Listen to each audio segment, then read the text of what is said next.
Back into the book by book look at the promises of God and their fulfillment. I told you that most of the promises we're going to cover in the Old Testament are going to center on Israel because Israel is the focus of the book. As far as salvation goes, Jesus Christ, Messiah, would come through the people Israel. So the Old Testament story is, how does God move Messiah through each different generation of Israel? So most of the story, most of the books we're going to be in, I would guess almost all of them except for two that pop into my head, are going to all be about Israel. Promises to Israel. Whether Israel obeys or disobeys depends on how God is going to treat Israel through the promise. 2 nights ago, I went over the promises Yahweh made to Abraham, and there are 3 general elements to these promises. Since it's all Jewish, I wanted to show you again the Jewish covenants, the Jewish promises that God made to Israel. One was a people. We found that in Genesis 13:15, that God would give Abraham's descendants would be numbered like the sand of the seashore, like the dust of the earth, if you could count it, like the stars in the heavens. So he promised Abraham and the Jews a people. He also promised them a land, a specific piece of geography on this earth. We call it the promised land because that's what God promises right here in Genesis 13, 14, and 15. We also call it the land of Canaan. So he promised a land, a people, and you often hear land seed blessing. He promised them land, he promised them seed, which is people, and he also promised to bless them. And you could add blessing into this, but I've added kingdom instead of blessing. I guess there are 4 general elements that he would bless Israel when they were obedient. But by kingdom, I mean that they would always have a king, that God would set up for Abraham's people eventually a king, and a king would rule Israel forever. Now, in my mind, God's provision was always that when Messiah came, Messiah would set up the kingdom.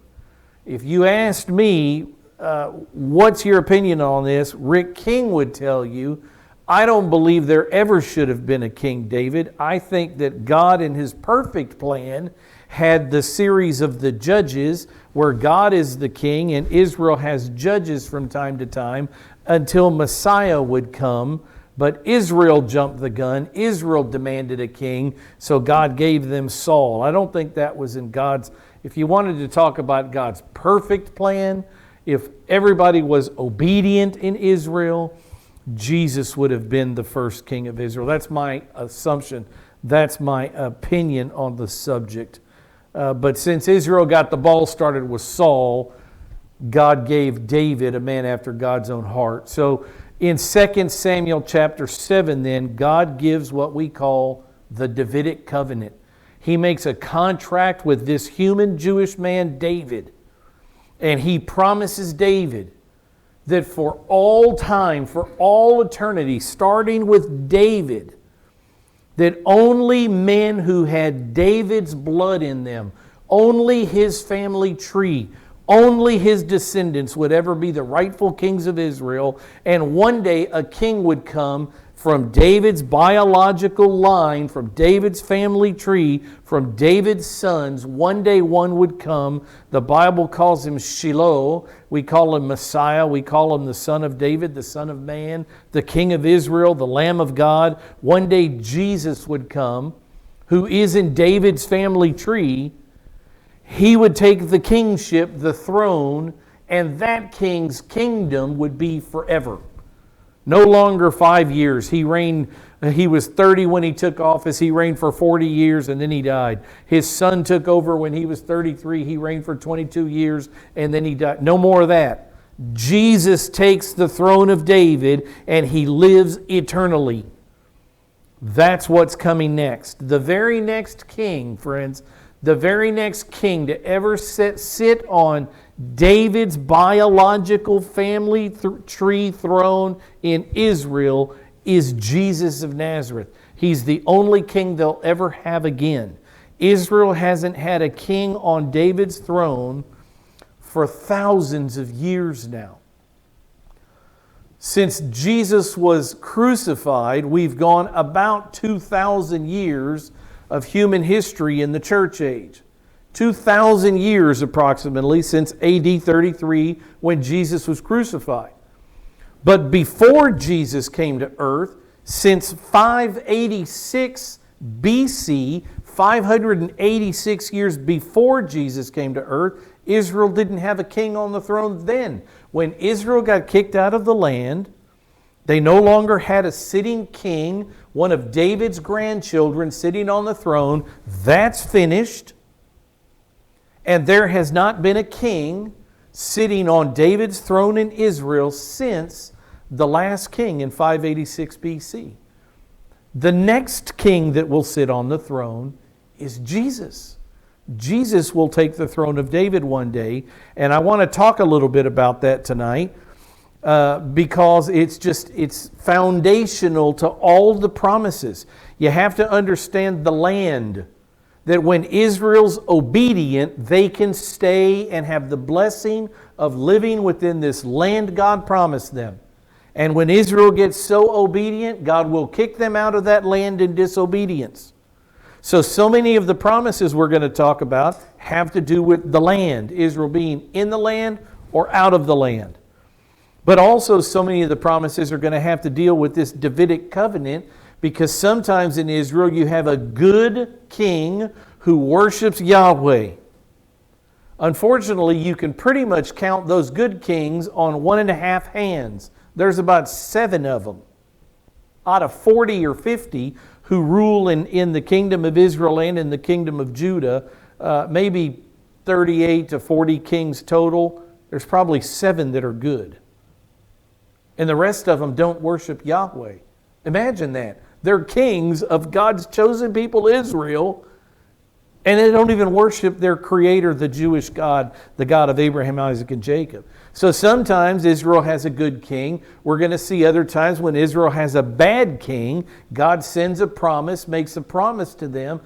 God sends a prophet and makes a promise to disobedient Israel that this is coming. I'm going to send you out of the land. Or I'm going to topple this, or I'm going to destroy this, or you're going to have 7 years of drought, and all these things are coming. These are the type promises we're going to see, but a lot of them we'll see happen when bad kings are on the throne. So we've got to know more about this throne thing. What I want to look at tonight, just a few minutes, we're not going to go too late tonight, I'm going to break this in half. But what I want to look at tonight is the promises. Exactly what did God promise David? If Jesus the Messiah is going to sit on David's throne in the line of David one day, the question has to be asked, why is there no Jewish king there now? If God made a promise to David that you will always have a king in your family tree ruling Israel, if that's the promise that God made to David, then why is there no Jewish king today sitting in a temple in Jerusalem ruling the chosen people of God? We have to answer that question. You have to know the answer to that question, because people will try to beat you up about it. Yahweh made an eternal promise to David, as we'll see, that his throne, listen to the words I'm saying very carefully, Yahweh made an eternal promise to David that his throne would endure forever. His throne. That means if there's a king in Jerusalem, he will be Davidic. He will have David's blood running through his veins, or he will not be a legitimate king in Israel. He has to be a son of David. That's what God promised. The throne would always be Davidic. God did not say there will always be a man on the throne, because in periods of disobedience, there aren't men on the throne, and like I just told you, we've gone almost 2,600 years without a king on Israel's Davidic throne. So you got to go back to the Old Testament and see, what did God promise exactly The question is this. Here's the question. Did God break his promise to Israel? And it would never be an issue in this church because whatever God does is God makes his own plan. But God makes promises as we're studying right now, and God keeps every promise he's ever made. So it's so important that we go back and see what he said to David. What did God promise David? There hasn't been a king in Israel for 2,600 years. But didn't he promise David that there would always be a king in Israel from David's family tree? Is that what he promised him? The answer is no. But this is why it's important. What I said was, in this church it will never be an issue because we understand that Israel has a future. And we as the church understand that we are not Israel. No part of the church replaced any part of Israel. We didn't take their covenants. We didn't take their promises. We didn't take their priesthood. We didn't take their temple. We didn't take anything from Israel. Israel still exists as God's chosen people. Their worship system still exists as God's worship system. It is on hold while God brings forth the church, the bride of Jesus Christ. We're dispensationalists, and that's what the Bible teaches. But churches who say the church replaced Israel could point back to the throne of David and see, you see that there's no king in Israel, right? David's dynasty is over. That's why there is no king who can claim Davidic blood, because God canceled those promises. He transferred the literal biological promise he made to David. He transferred that promise to the church, and now we are all spiritual Davids. There's no physical, biological descendant that we're looking for. We spiritualize all the promises of God. Is that true or false? It's absolutely false, because of what we'll see in a minute. Just because there's no king in Israel doesn't have anything to do with God breaking a promise to David. He has not broken a promise. If God broke a promise to David, what would we have to call our Creator? A liar. You go first. We know better. We know better. Jesus, who is God, said this about himself as God. What did he say? John 14:6. I am the way, the truth, and the life. Jesus said, I am truth. There is no lie in him. What does he say about Satan? He's the father of lies, and there's no truth in him. You've got Satan over here, but you've got God, perfect truth, always. Always in the past, always now, always in the future. God will never be anything but perfectly truthful. We call that veracity. It's his veracity. So the promise that Yahweh made to David is that his throne would endure forever. If there's a king on a throne in Israel, he will have Davidic blood in him, or there will be no king in Israel. No valid, legitimate, godly king in Israel. That's what God promised David. And obedience to Yahweh, this is another important thought. Israel's obedience to Yahweh at any given point would dictate whether they had a good king or a bad king or any king. Once they rejected Messiah, they pretty much sealed the deal. We're not going to have a king again until when?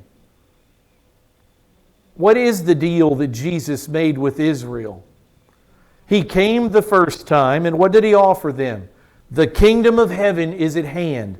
I am your king. I am here, Israel. Bow down to me as your Lord. Worship me, not only as your king, but as your Messiah, as your Savior, and everything will be wonderful. Israel rejects Jesus, and what does Jesus say to Israel? You want me back? Then what? What do they have to do? Israel, has to call on the name of the Lord. Blessed, as Jesus says in Matthew 23:37, you will not see me again. There will be no Davidic king. I came to be my grandfather David's king. But if you won't have me, and you've made it clear that you won't, you will not see this king again, because whether you reject me or not, I am the king of Israel. You will not see me again, Israel. I will not step foot on planet Earth until you cry out, blessed is he who comes in the name of the Lord, Jesus of Nazareth. Until you say that Jesus of Nazareth is the blessed promised one, the Messiah of the Old Testament, you will not see me on this earth again. But one day they will call on Jesus. So obedience to Yahweh does dictate whether that promise to David that his throne would endure forever would actually have a man sitting on the throne ruling as King Hezekiah or King Josiah or King Uzziah or King whatever. It has to depend on Israel's obedience.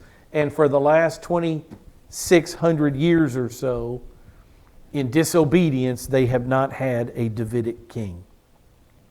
They came back from Babylon after 70 years. God never set up David's kingdom again. There never was a king again. They had governors, Shealtiel, they had other people that were acting governors of Israel, but no king showed up in Israel again until Jesus, the king, showed up in 30 AD and said, I am him. I am the king of Israel who's come to offer you the kingdom.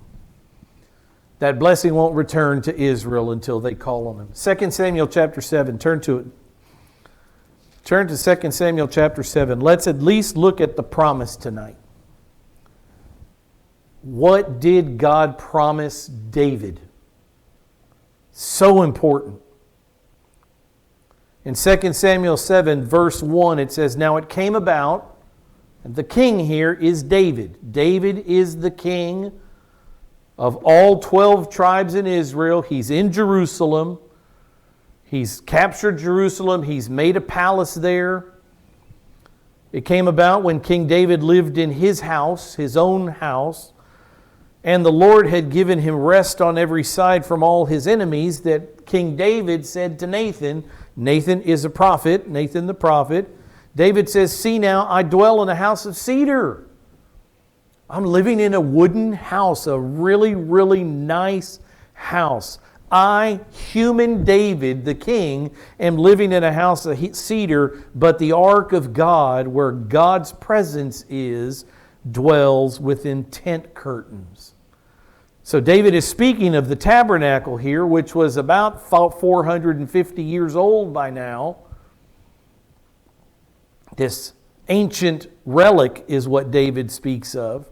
It actually wasn't even the tabernacle. We'll talk about this in the first hour on Sunday. But when David brings the Ark of the Covenant into Jerusalem, he doesn't move the tabernacle. The tabernacle had been in Gibeon for years, and he does not move the Mosaic tabernacle. He pitches another tent for it. I'll show that to you on Sunday morning sometime soon. But nonetheless, the Ark is not in a cedar house. Certainly not a golden house. It's living in a tent. God lives in a tent. I live in cedar. How can that be? So what David is getting at is, I want to build God and His ark a proper dwelling on earth. No longer can the God of Abraham, Isaac, and Jacob live in a tent. This is improper. So the prophet hears what David says. Nathan says to the king, Go, do all that is in your mind, for the Lord is with you. But on that same night, Yahweh comes and corrects Nathan. And to Nathan, God says, it says in verse 4, But in the same night, the word of Yahweh came to Nathan, and Nathan is told by God, Slow down. Slow down. That is not what I want. Verse 5, God speaking to Nathan, You send this message to David. Instead of that, go and do whatever you want to do, whatever's in your heart. God says to Nathan, Go and say to my servant David, Thus says Yahweh, Are you the one who should build a house for me to dwell in? Are you the one, David, that's qualified, not qualified, but that it would be proper for you to build me a house? Are you the one who should build me a house to dwell in. Verse 6, he says, for I have not dwelt in a house since the day I brought up the sons of Israel from Egypt, even to this day, but I have been moving about in a tent, even in a tabernacle, a mishkan. Mishkan, M-I-S-H-K-A-N, is this word tabernacle. It means a dwelling place or a tent. So God says, I've never lived in a house. Ever since I made myself known to Moses, ever since, the 40 years across the wilderness, the years that Joshua brought me into the land and I was in the conquest with Israel, all the years of the judges, all the 40 years of Saul, I've never lived in anything but a tent. And I've never asked for man to build me anything. What I told Moses was, build me a tent and move me everywhere you go. When I move, you move behind me. I've never asked for anything but this tent. Verse 7, he says, wherever I have gone with all the sons of Israel, did I speak a word with one of the tribes of Israel, which I commanded to shepherd my people Israel? Did I ever speak a word to any of the tribes? Why have you not built me a house of cedar? The answer is no. I've never even asked the Levites, the priests, to build me a house. So I appreciate the offer, David, but you're not the man. Verse 8, he says, now therefore, thus you shall say to my servant David, who's got a wonderful heart and wants to do this for me, but I've not asked him to do this. Thus says the Lord of hosts, I took you. Look who the action person is. God does these things. I took you from the pasture, David. I took you from following the sheep. I took you and chose you to be ruler over my people Israel. God, God's plan. God's in control. God makes the moves here. Verse 9, I have been with you wherever you have gone, and I have cut off all your enemies from before you. God moving again, God's action, God's protection, God's deliverance, God's blessings. And he says, and I will continue, David, in your reign, will make you a great name like the names of the great men who are on the earth. So all these things that David has experienced, God has done for David. And now he starts telling him in the Davidic covenant, this promise that we're looking at here, God makes seven basic parts, 7 individual promises, if you will, to David.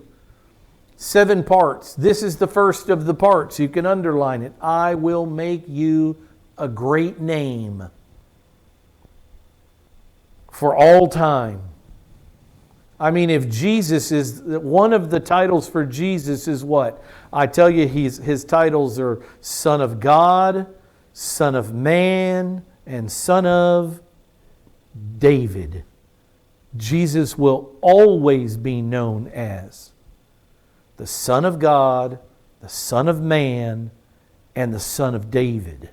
How can your name get any greater than the Messiah's title has your name in it for all eternity? I'll make your name great, promise number 1.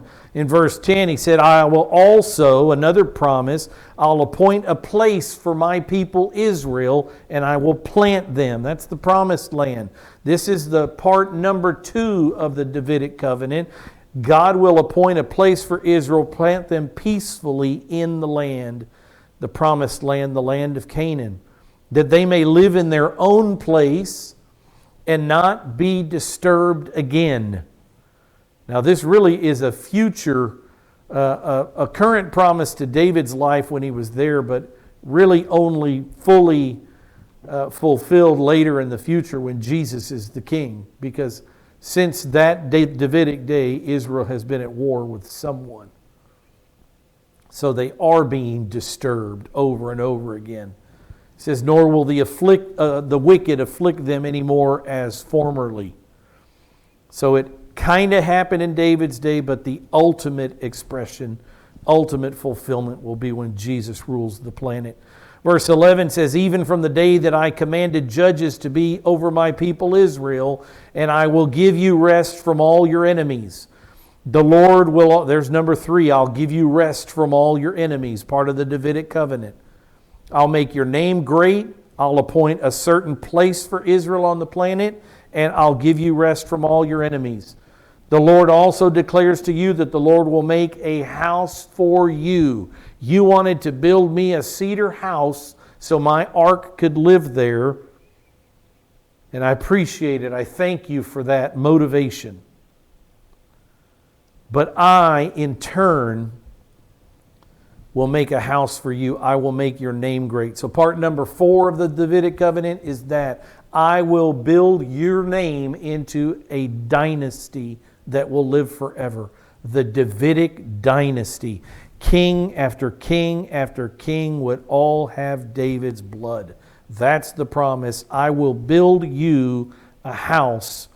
I will build you into a dynasty of kings to follow in your family tree. Verse 12, when your days are complete, when you die, He has our every day numbered, doesn't He? God says, when your days are complete, and I know when that is and you don't, David, but when your days are complete and you lie down with your fathers in human physical death, I will raise up your descendant after you. Part number 5 of the 7 pieces of the Davidic covenant. I will raise up your descendant after you. What's that descendant's name? It's Solomon. And I'll have to prove to you next week, next time we get together Sunday, how we know it's Solomon. Let's not forget, David was married to who? Who's David's first wife? Anybody remember? David's first wife, wife number 1, Michal. Michal, you're right, the daughter of Saul. Remember, David killed Goliath. One of the prizes, if you will, was to marry a king's daughter. It was Michal that David got in marriage. So David's wife was Saul's daughter Michal. And then who did David marry? Abigail, Nabal's wife. Remember the fool that wouldn't give David and his men food, and the wife Abigail goes out there. My husband is as his name. Nabal means fool. He's as his name, and she brings all these cakes, and I don't want you to spill innocent blood and blood guiltiness be on your hands. And David said, what a wise woman. You saved me from myself today. After Nabal dies, David takes Abigail to be wife number 2. And then he moved to Hebron, and they made him king over Judah. And if you read what we've been reading about in 2 Samuel, he adds wives to himself in Hebron. He takes more wives. And understand, all these women are having his children, except Michal.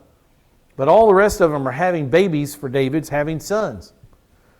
And then he moves to Jerusalem 7.5 years later, and he takes more wives. Somebody name me the most famous of those wives that David stole from her husband in Jerusalem. What was her name? Bathsheba. And all these women are having sons. So you get to this this promise, I will raise up your descendant after you. And what's the question? Which one? Which one? I got half a dozen wives and 19 or 20 sons. Which one? And are any of them capable of being king?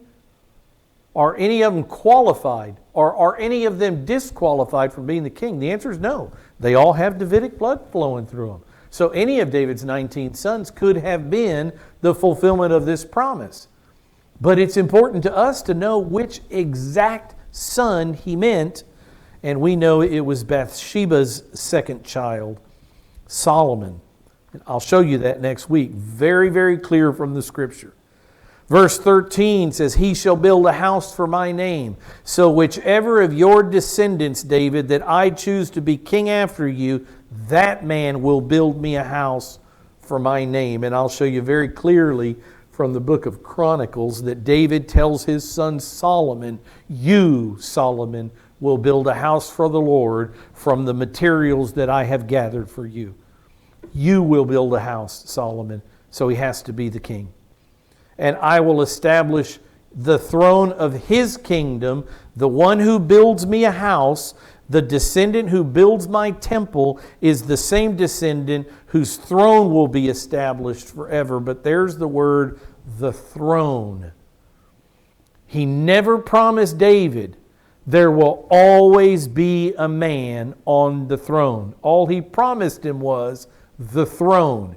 If there is a man on the throne, he will have Davidic blood. But he does not promise him here there will always be a king sitting on the throne. So it's not a broken promise. He hasn't taken anything from King David. But let me ask you this question. It says here his throne, the throne of his kingdom will be forever. So the throne is forever, not a king sitting on the throne. But here's the question. Are there any conditions to the promise of an eternal throne? Are there any conditions to it? Is there anything Israel can do that God says right here in these promises to David? That's part number 6, by the way, that the descendant will build a house for my name, and I will establish his kingdom forever. That's part number 6. And part number 7, the house for my name, is part number 6. The establishment of eternal throne is part number 7 of the Davidic covenant. And there it is, all right there. That is the Davidic covenant. But the question is, can Israel do anything to make God say, that's it, no more throne, I'm doing away with it, I'm giving it to the church? There's nothing in here that says there's a condition to the promise. The promise is that if there's ever anyone sitting on the throne in Israel, he will be a Davidic son, a son of David, or there will be no king in Israel like there is right now. But here's the other part of it. There are conditions as to whether a man will actually be sitting on the throne at any given time. And like I told you, 2,600 years there's not been a man on the throne. So there are conditions of obedience that Israel has to follow, or else there won't be a man on the throne. God promises the throne in the same way, listen, in the same way God promised the land of Canaan is yours forever. Can anybody take the land of Canaan away from Israel? No, they cannot. But can Israel mess things up with God so much that God says, out of the land? I'll bring you back into the land one day, but right now, out of the land. Well, of course there are. We know that. All I'm trying to tell you tonight is the same is exactly true of the Davidic throne. For obedience, you have kings on the throne. When you get so disobedient, I'm going to take the kings off the throne. And that's what he does. At the moment he kicks them out of the land of Judah, he also ends, at least for a time, kings on David's throne. So the question that has to be asked, and we'll stop here and pick it up next time, the question is, which of all of David's 19 sons is this descendant who God will raise up after David, who will build a house for God's name, the building we call the temple, and whose throne will be established forever? Which of these 19 boys is it? And we have to let the Bible answer that question. And we will just as soon as we come back Sunday night. Let's close in prayer tonight.